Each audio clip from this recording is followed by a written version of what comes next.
معاملے میں آپ دیکھیں نبی پاک علیہ السلام نے ہر معاملے میں کہا، ہم نے ان کے طریقوں پر عمل۔ وہ 10 محرم کا روزہ رکھتے تھے، فرمایا تم ایک ساتھ بڑھا لیا کرو، 9 کا رکھ لو یا 11 کو رکھ لو۔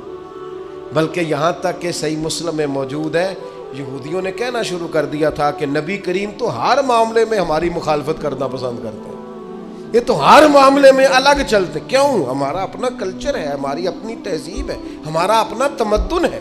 ہم اس دین کے ماننے والے ہیں جو یہ بھی بتاتا ہے سلام کیسے لینی ہے، اور یہ بھی بتاتا ہے کتنی دفعہ لینی ہے، اور یہ بھی کہتا ہے دروازے پہ جانا ہے تو دروازہ کھٹکھٹا کے دروازے کے سامنے نہیں کھڑا ہونا، تھوڑا سا ہٹ کے کھڑا ہونا ہے۔ اور یہ بھی کہتا ہے کہ کسی کے گھر جانا ہے تو دروازے میں کوئی سوراخ ہو تو اندر نہیں جھانکنا، اور یہ بھی بتلاتا ہے کہ 3 دفعہ سے زیادہ دروازہ نہیں کھٹکھٹانا، نہ کھلے تو لوٹ آؤ۔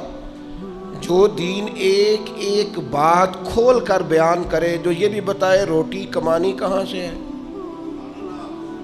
یہ بھی بتائے کھانے سے پہلے ہاتھ بھی دھو لینا، یہ بھی بتائے بیٹھ کے کھانا، یہ بھی بتائے کہ بسم اللہ شریف پڑھ کے کھانا، یہ بھی کہے ذرا چبا چبا کے کھانا، اور یہ بھی بتائے کہ کافر اور منافق 7 آنتوں سے کھاتے ہیں، زیادہ کھاتے ہیں، تم نے 1 آنت سے کھانا ہے۔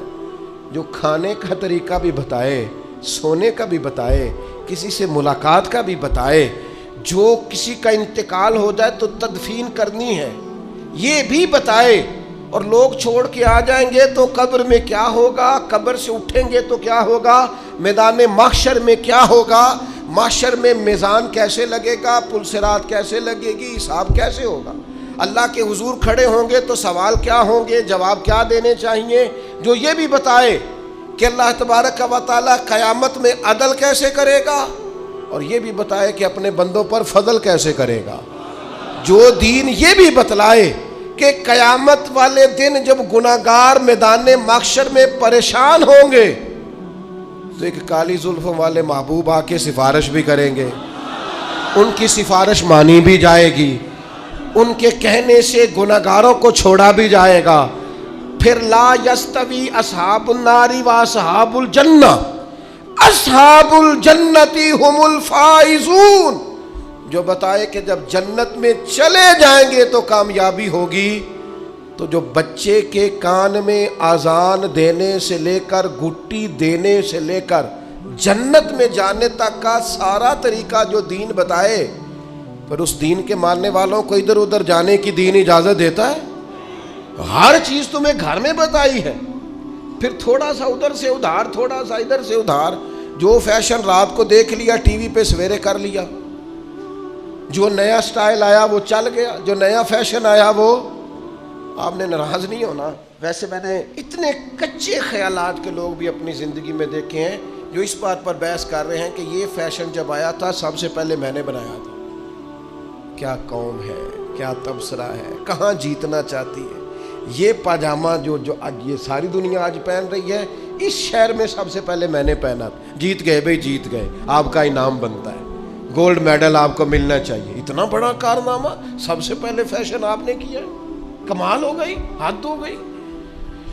سب سے پہلے جناب یہ جو چیز آج سب کے پاس ہے، یہ سب سے پہلے اس ماڈل کا موبائل سب سے پہلے میں نے لیا تھا۔ بالکل بالکل آپ کا پہلا نمبر بنتا ہے، آپ جیت گئے۔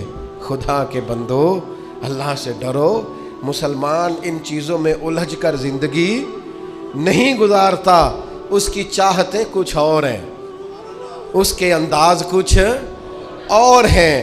وہ مٹی میں مل کے اور گھوڑے پہ بیٹھ کے اور گھوڑے کی ٹاپوں کی آواز سن کے والعادیات ضبحا فالموریات قدحا فالمغیرات صبحا فاثرن به نقعا فوسطن به جمعا، رب کہتا ہے مجھے قسم ہو ان گھوڑوں کی جن پر سوار ہو کر میرے محبوب کے صحابہ میدانوں میں نکلتے ہیں۔ یہ شان ہے مسلمان کی، اس میں اندر ولولہ ہوتا ہے، اس کے رنگ کچھ اور ہوتے ہیں، اس کے انداز کچھ اور ہوتے ہیں۔ وہ مجمع دیکھ کر پریشان نہیں ہو جاتا، اس کو نئی گاڑی مل گئی تو اسے وہ کامیابی نہیں جانتا، وہ تو کہتا ہے کامیابی تو تب ملے گی جب مدینے والے مسکرا کے ملیں گے، جب صبح قیامت کریم کہیں گے آجا میں تجھ سے راضی ہوں۔ یہ کامیابی ہے، یہ اصل درجہ ہے، جب صبح قیامت رب کہے گا کہ یہ بندہ دو عالم سے خفا میرے لیے ہے، یہ کامیاب